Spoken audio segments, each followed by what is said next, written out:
안녕하십니까. 예수 그리스도의 보혈 동문교회 이윤식 목사입니다. 지난 시간은 아벨의 피해, 순교의 피해에 대해서 했습니다. 이번 시간은 노아의 피해에 대해서 함께 하겠습니다. 보혈과 신앙, 이번 시간은 노아의 피해에 대해서 함께 하겠습니다. 노아가 여호와께 제단을 쌓고 모든 정결한 짐승과 모든 정결한 새 중에서 제물을 취하여 번제로 제단을 드렸더니 여호와께서 그 향기를 받으시고 그 중심에 이르시되 내가 다시는 사람으로 말미암아 땅을 저주하지 아니하리니 이는 사람의 마음이 계획하는 바가 어려서부터 악함이라. 내가 전에 행한 것 같이 모든 생물을 다시 멸하지 아니하리니 땅이 있을 동안에는 심음과 거둠과 추위와 더위와 여름과 겨울과 낮과 밤이 쉬지 아니하리라.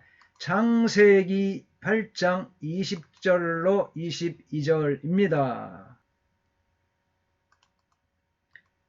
가인과 아벨의 사건 이후 점점 세대가 악해지게 되었습니다. 성경은 오늘날 우리 사회의 모습을 반추하고 있습니다. 그렇습니다. 성경은 그저 역사 속에 묻혀진 과거 흘러간 교훈이나 옛날 이야기가 아닙니다. 성경은 샘물이 되어 살아있고 지나간 일을 되풀이하여 기억하고 음미하고 있는 것입니다. 반추 동물들이 한번 삼킨 음식을 윗속에 저장하였다가 토해낸 뒤 다시 씹음같이 여전히 우리들에게 가르치고 말하고 교훈하고 있는 것이 살아있는 성경 하나님의 말씀입니다. 아벨의 피해 제사 이후에 노아 시대 하나님께서 죄악이 관영한 세대에 사람을 만드신 것을 후회하셨습니다. 당대 최고의 의인 노아의 가족만 남기고 모두를 홍수로 멸망하시기로 하였습니다. 노아는 패역한 세대의 의인이요 완전한 자로 하나님과 동행하였습니다. 그러기에 하나님은 노아를 통하여 새로운 세대를 이어가기 원하였습니다. 하나님의 심판인 대홍수는 노아 600년 2월 17일에 시작되었습니다. 그리고 601년 2월 27일에 끝났습니다. 대홍수는 죄에 대하여 하나님께 내리시는 심판이었으며 그로 인하여 인류는 멸망하였습니다. 그러나 하나님께서는 그 놀라운 물 세례로부터 새로운 세계를 이루셨습니다. 우리가 여기서 소홀히 하지 말고 주시해야 할 사항은 그 새로운 세상도 피로 씻음을 받지 않으면 안 된다는 사실입니다. 방주에서 나온 노아는 하나님께 단을 쌓고 정결한 짐승과 정결한 새를 잡아서 번제를 드렸습니다. 아벨과 마찬가지로 노아도 피와 더불어 출발해야만 했던 것입니다. 하나님께서는 향기로운 예물을 받으셨습니다. 노아는 하나님께서 모세에게 번제의 규례를 명하시기 전에 번제를 드렸습니다. 노아의 피의 특징은 다음과 같습니다. 노아의 피는 귀한 피였습니다. 홍수 이후 이 세상의 짐승은 노아의 방주에 있던 정결한 짐승 7쌍과 부정한 짐승 2쌍밖에 없었습니다. 그러나 노아는 제단을 쌓고 모든 정결한 짐승과 모든 정결한 새 중에서 제물을 취하여 번제로 제단에 드렸더니 창세기 8장 20절 말씀대로 아낌없이 하나님께 드렸습니다. 수백 수천 마리 중에서 드린 것이 아닙니다. 홍수를 이겨낸 몇 마리 종자 중에서 드린 것입니다. 그러므로 노아가 드린 번제의 피는 너무도 귀한 피였던 것입니다. 두 번째는 정결한 피였습니다. 노아는 하나님께 피를 드릴 때 정결한 것만 골라서 하나님께 그 피를 드렸습니다. 부정한 피는 드리지 않았습니다. 레위기 22장 18절 19절 아론과 그의 아들들과 이스라엘 온 족속에게 말하여 이르라. 이스라엘 자손이나 그 중에 거류하는 자가 서원 제물이나 자원 제물로 번제와 더불어 여호와께 예물을 드리려거든 기쁘게 받으심이 되도록 소나 양이나 염소의 흠없는 수컷으로 드릴지니. 레위기 22장 18절과 19절 말씀입니다. 부정한 피는 드리고도 저주를 받습니다. 노아는 정결한 피, 짐승의 피를 드렸습니다. 이를 게알더 스포스는 불완전한 인간을 완전한 동물로 대신하려는 하나님의 의도라고 말하였습니다. 노아는 하나님께서 2쌍이 아닌 7쌍을 택하라고 명하신 바 있는 정결한 짐승 가운데 하나를 가지고 드렸으며 그것은 하나님의 섭리에 따른 제사였습니다. 비로소 용납하심을 받는 그것은 죄 없는 대속물의 죽음이었습니다. 노아의 피는 방주의 역청을 통한 언약의 피였습니다. 노아의 방주는 예수님의 몸이요 또한 교회를 상징합니다. 방주는 신학자마다 견해를 달리하지만 표준 농구장의 30배 정도 규모이며 척추를 가진 짐승이 약 9만 7천 종이 들어갈 정도입니다. 그래서 방주의 규모는 3층 구조로 길이 약 138m, 너비 23m, 높이 14m였으며 무게는 약 2,000톤으로 추정하고 있습니다.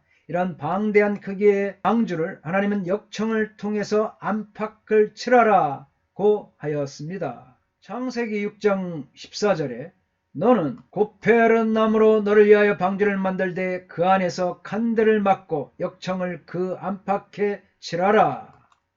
역청은 방주에 물이 스며들지 않게 칠하는 그런 방부제입니다. 역청은 콜타르를 가열 증기할 때 남는 끈적끈적한 물질로서 아스팔트와 유사한 물질을 가리키고 있습니다. 그런데 역청의 영어 표기가 있죠. 피치, 이것은 비투멘인데 비투멘은 놀랍게도 피, 블러드와 어원적으로 같은 뿌리에서 나왔다는 사실입니다. 히브리어로 역청은 코페르를 가리키고 있습니다. 이 뜻은 속량 또는 속죄라는 의미를 가지고 있습니다. 즉 방주의 역청을 바르고 구원을 받은 것이나 이스라엘 백성들이 제단 뿔에 피를 바르고 속죄함을 받은 것이나 영적인 의미에서 보면 같기 때문입니다. 그런 의미에서 역청은 예수 그리스도의 보혈을 상징한다 할 것입니다. 아멘.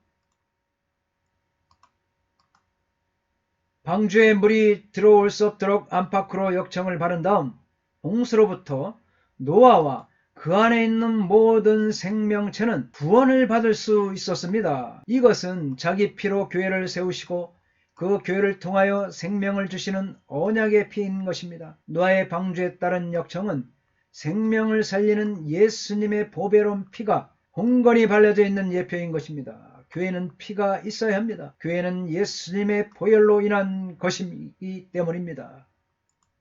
사도행전 2장 28절 여러분은 자기를 위하여 또는 온 양떼를 위하여 삼가라. 성령이 그들 가운데 여러분을 감독자로 삼고 하나님이 자기 피로 사신 교회를 보살피게 하셨느니라. 아멘. 요한계시록 5장 9절에는 사람을 피로 사서 하나님께 드리라고 하였습니다. 그리스도의 피가 있어야 구원을 받을 수 있음을 잘 보여준다고 할 수 있습니다.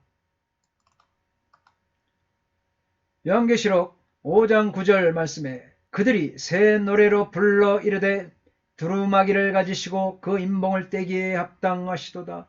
일찍이 죽음을 당하사 각 족속과 방언과 백성과 나라 가운데서 사람들을 피로 사서 하나님께 드리시고 방주는 예수 그리스도의 몸이요 교회인 것입니다. 이 방주 속에는 참된 안식과 평안이 있습니다. 그리고 방주의 문은 오직 창문으로 단 하나인 것은 오직 예수 그리스도 외에는 구원이 없음을 보여줍니다. 땅에 거하는 모든 생명체가 죽었으나 오직 방주 안에 있는 것만이 살았습니다. 홍수로 인하여 방주의 모든 생명체는 죽음을 면치 못하였습니다. 예수의 피가 없는 자는 다 죽는다는 것을 암시합니다. 마지막 심판날에 보혈이 없는 자는 모두가 심판을 받아 죽음을 당한다는 것을 보여주고 있습니다. 방주는 예수께서 선포하신 내가 곧 길이요 진리요 생명이니 나로 말미암지 않고는 아버지께로 갈 자가 없다고 말씀하셨습니다. 우리는 노아 방주의 세대를 이어받았습니다. 바로 이 노아의 언약의 피에 의지하여 성도는 예수 그리스도의 보혈로 바르고 뿌리고 칠함으로 예수 그리스도의 구속의 언약을 기억하며 보혈의 신앙인이 되어야 될 줄 믿습니다. 노아는 방주를 100년 이상 시간과 물질을 들여 약 300억 정도 된다고 합니다. 하나님께 충성했습니다. 하지만 이것도 주님의 핏값에 비할 수가 없습니다. 또한 노아는 이 모든 것을 준행함에 있어 불평 한마디도 없었고 자신의 공로를 내세우지도 않았습니다. 기꺼이 즐거이 하나님의 말씀에 순종만 하였던 것입니다. 우리도 보혈의 신앙이 아무리 큰 환난이라도 보혈 신앙을 잊어서는 안 됩니다. 우리 인간의 방법, 인본주의가 아니라 하나님의 방법대로 구원의 방주를 완성한 것처럼 살아계신 주님의 핏값으로 치르고 사신 교회를 위하여 즐거이 헌신하는 예수 그리스도의 보혈인들이 되기를 간절히 바랍니다. 감사합니다. 다음 시간에 뵙겠습니다.